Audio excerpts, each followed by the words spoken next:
This is Rafah crossing, situated near the border between the Gaza Strip and Egypt.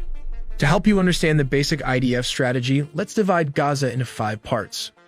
We start with North Gaza, then move on to Gaza, followed by Deir al-Balah, Khan Yunis, and finally Rafah and this crossing towards Egypt. And a quick recap. Since Hamas' attack on October 7, the IDF has invaded Gaza from almost all sides by land, sea, and air. Firstly, invading Gaza from the north and progressing to central Gaza, while instructing Gazans to move to the south. There are various crossings that the IDF controls, mainly the Kerem Shalom, and Hamas controls Rafah. This is probably one of the last major crossings the IDF wants to clear and control since the rockets were fired from Rafah at its soldiers near the Kerem Shalom crossing. Let's take a look at Hamas' guerrilla warfare strategy under its belt. First of all, it has hundreds of miles of tunnels, with many levels one above the other. This creates a quick hit-and-run tactics, so let's take a look at how this strategy works. Step 1. Let's assume that this is the Merkava target for Hamas. Step 2. Remember the tunnels we talked about in our recent video? The guerrillas would come out of the tunnels with these anti-tank RPGs. Step 3. The Merkava has a trophy system, which works when the radar detects and classifies incoming targets.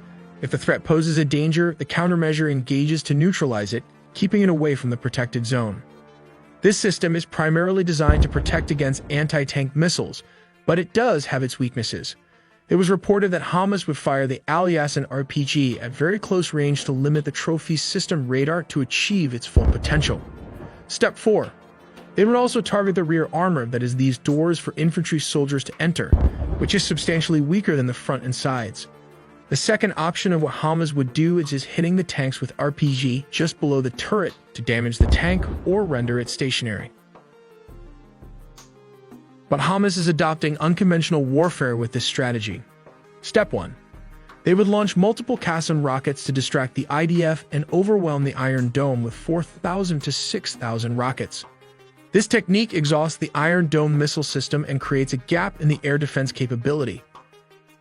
Step 2. These rockets are intentionally built at a very low price tag.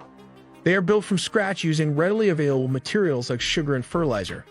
Your first ingredient is sugar, then melt it with the oxidizing agent, fertilizer, and mix well to form a slug, which is used as a propellant, and inserted into these tubes made from water pipes.